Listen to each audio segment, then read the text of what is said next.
nome é Edivaldo. Eu também. Quer começar? Vai. Posso começar, quer que eu comece? Pode ser. Você me copia, ele quer me Eu colar copio ele, depois. Podes? Laquete. Olá, eu sou o Jonathan Pontes, sou natural do Rio de Janeiro e comecei essa história com ser artista através de oficinas que inicialmente o meu interesse principal era por acrobacias. E lá no Rio de Janeiro eu vim fazendo diversas oficinas até ser arrebatado, né, pelo que eu chamo do bichinho do circo, que leva a gente para um lugar da ludicidade e das possibilidades. E naquele momento eu era biólogo, né? Ainda sou biólogo, mas cumpria com a função de biólogo e fiz essa curva acentuada na vida para me entregar às artes circenses, né? Mais especificamente. E a partir daí eu entrei num processo de descobertas muito grande, né? Tanto física quanto descobertas internas, assim, do meu eu, né? E isso me despertou para um lugar que até hoje eu nem lembro para onde voltar, assim, porque é um mar de possibilidades, como eu havia dito. E só que como tudo na vida não fica só na emoção, eu em algum momento fui despertado assim a profissionalizar esse contexto e fui até a Escola Nacional de Circo, que naquele momento era uma possibilidade próxima, né, para a profissionalização das artes circenses, lá no Rio de Janeiro, e fiz a prova, todo o processo de seleção, até entrar na escola, né, e a partir daí minha vida mudou completamente, porque eu comecei a perceber a arte circense como um vetor, né, de possibilidade de trabalho e de despertar outras pessoas através disso. E foi lá que eu conheci esse rapaz aqui do meu lado, Edivaldo, que agora vai se apresentar. Olá, eu sou Edivaldo Silveira, sou natural de Rondonópolis, aqui do Mato Grosso. E eu conheci os caminhos do circo foi durante a minha faculdade, eu fiz uma faculdade de exatas, não tinha nada a ver com o circo, mas a partir daí eu fui despertando a curiosidade, o interesse pelos malabares e até me mudar para o Rio de Janeiro, onde eu tive a oportunidade de conhecer um pouco melhor da acrobacias de solo e até descobrir a Escola Nacional de Circo. Fiz uma prova para seleção, para o curso técnico da Escola Nacional de Circo e quando eu fui aprovado eu tive que fazer minha escolha e a partir dali larguei a minha profissão até então e fui partir para a área das artes circenses. E lá mesmo fui descobrindo como partir do hobby do circo para a profissionalização, né? E desde então estou aí na caminhada. Lá na Escola Nacional de Circo, a gente, dentro de toda a grade curricular que a escola oferece, né, a gente passa por diversas dinâmicas das atividades circenses, tipo nos eixos de acrobacia aérea, equilíbrios, né, malabares,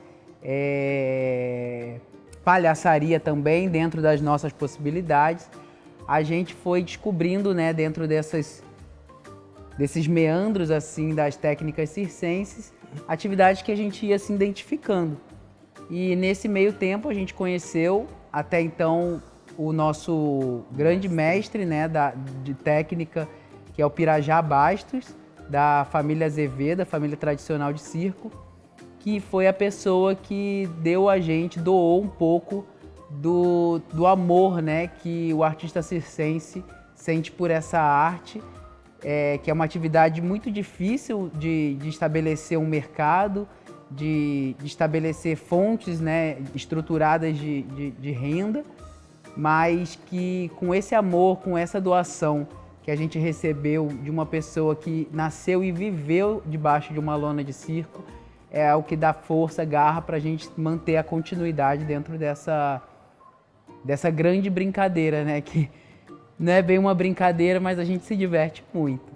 E lá a gente começou a fazer uma modalidade através do Pirajá que se chama dandes acrobático.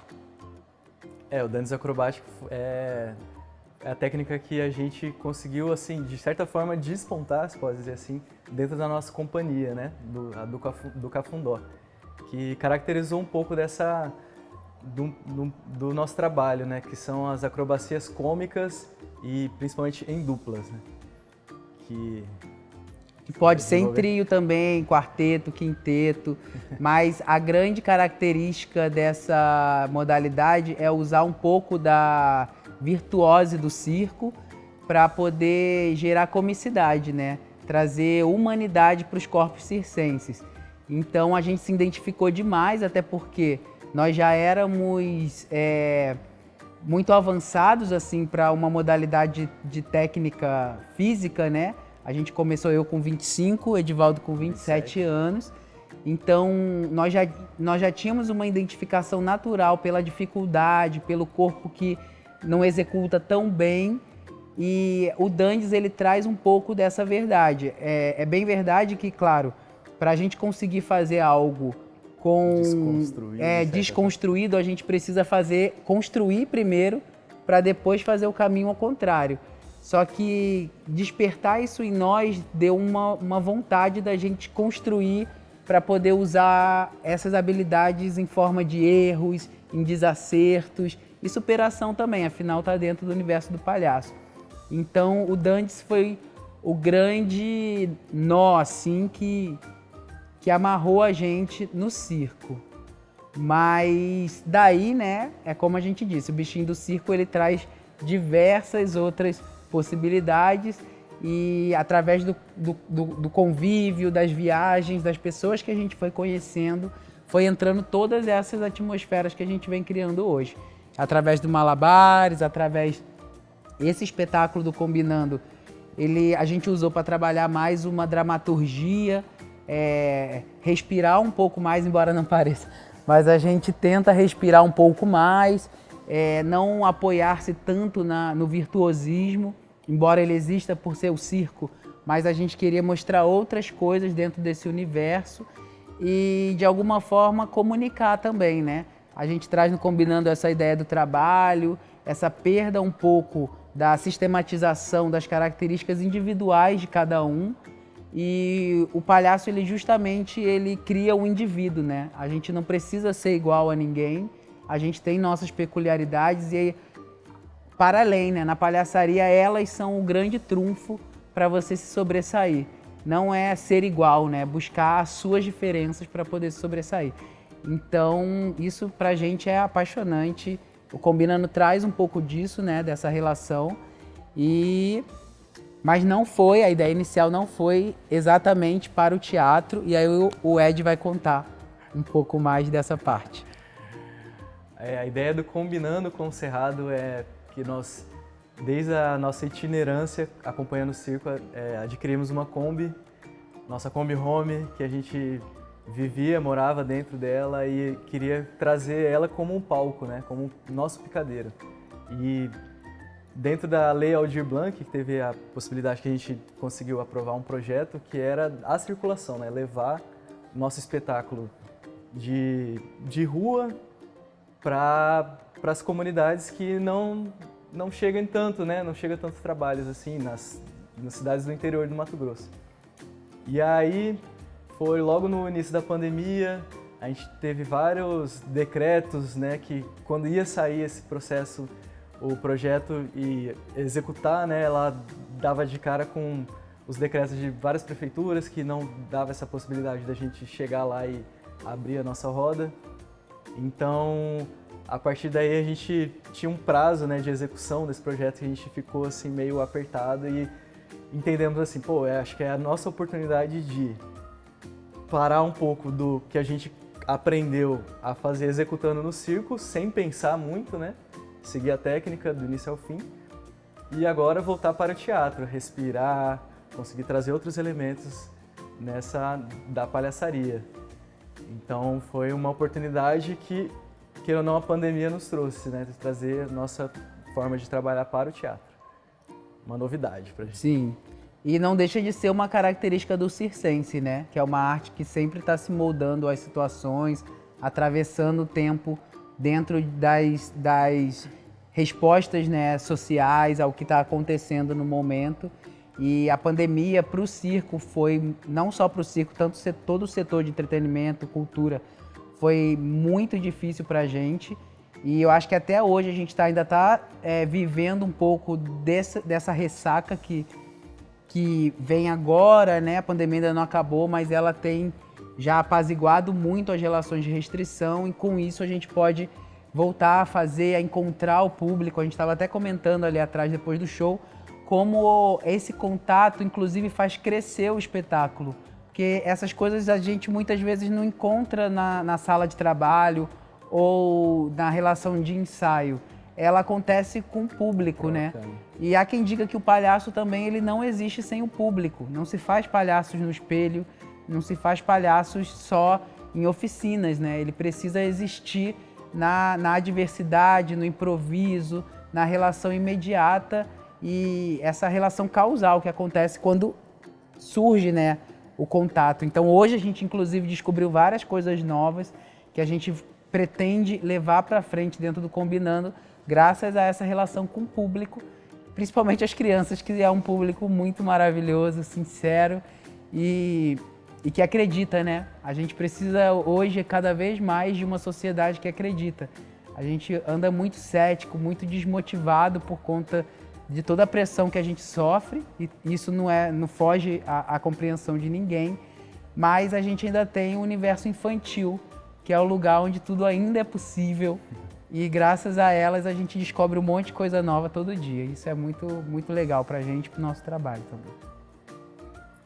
Bom, eu diria assim, né, numa proposta aí para a Secretaria de Educação, não, brincadeira, mas que a palhaçaria, sabe, assim como a educação ambiental, ela deveria estar, tipo, na base, assim, de toda a construção social.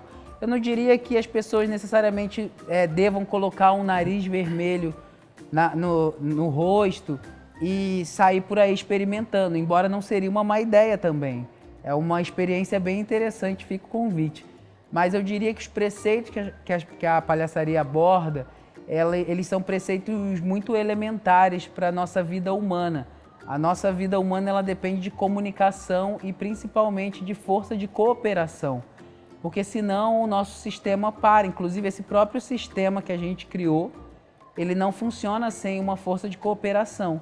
E a palhaçaria ela a base, né, da palhaçaria, assim, no meu entendimento, ela é a cooperação. E a gente tem até um termo na palhaçaria que a gente chama que quem ganha é o jogo.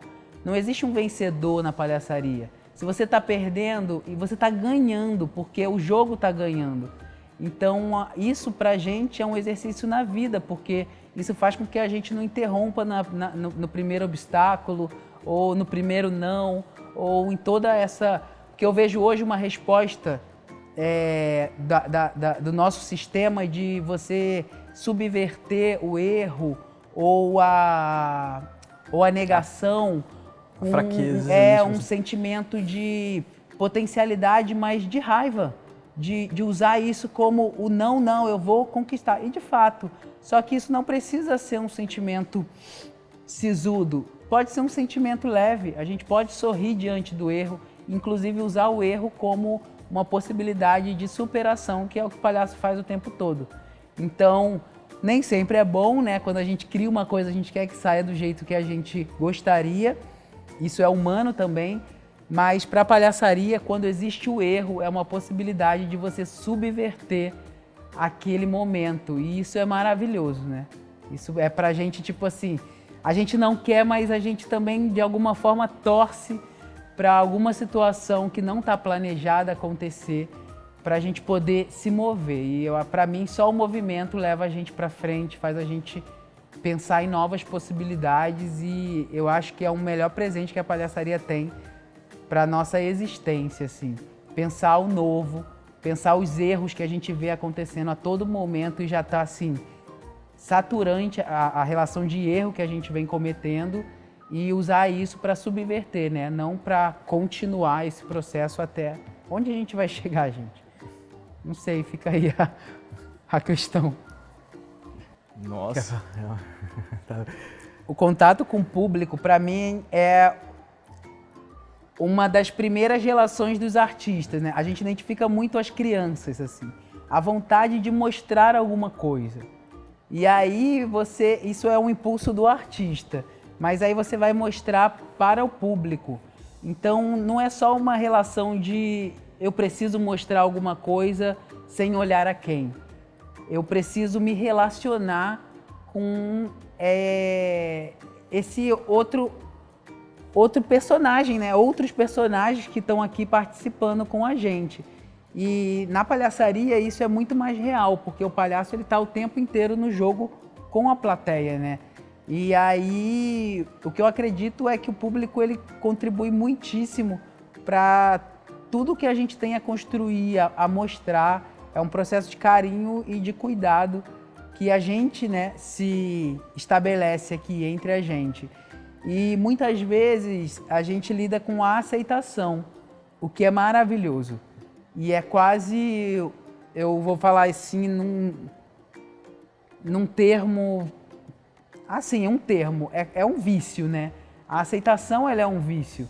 E só que a palhaçaria, ela faz você se lidar também com a negação, muito forte. E isso pra gente é algo, tipo assim, tão maravilhoso quanto ser aceito. Porque a gente percebe que quando existe uma negação, ela é fruto de uma identificação. E o palhaço, ele é o espelho da sociedade. É a possibilidade que a gente tem de rir de nós mesmos. Então, quando a gente nega de alguma maneira, a gente também está tocando. Então, quando tem uma negação, quando alguém fala, ele é mau, ele é não sei o quê, você é bobo, isso também é uma identificação, porque a gente vive esses jogos sociais frequentemente. Alguém negando, alguém não deixando, alguém se sobrepondo a você. Essas escalas, essas hierarquias que parecem que muitas vezes a nossa humanidade é apagada, né? Tipo assim, poxa, nós somos tão parecidos, só que numa relação de hierarquia você é tão maior, eu sou tão menor, e o palhaço usa esse diminuto para poder ganhar. Ele se torna maior do que quem se diz maior, porque ele não precisa desse status, né? De eu sou, eu. Ele está sempre no lugar do rejeitado, do bobo, do tonto. E através disso que ele usa para poder subverter e crescer mais do que quem está ali, né? Tipo, o homem poderoso, né? Porque hoje até tem um palhaço que chama Ezio Magalhães, que ele tem um espetáculo maravilhoso que ele fala isso. Que antigamente o homem, para ser poderoso, ele tinha que ser forte. Hoje ele só precisa de um patiló, tipo, de um paletó, né? E é essa sociedade que a gente vive, né? Esse empoderamento auto-relatado. Eu sou grande. E o palhaço ele não precisa disso, ele faz com que o público diga, ele é o maior, porque eu digo isso, né? E não você que está dizendo que você é o tal. Então, para mim, são exemplos assim, tipo, mais que claros, não tem abstração nenhuma de como a gente pode usar a palhaçaria, o universo do palhaço, de uma maneira até didática de lidar com a própria vida, né? Porque a gente precisa também lembrar algumas vezes, a gente esquece, Pequeno Príncipe, né? Não se esqueça, não se esqueça.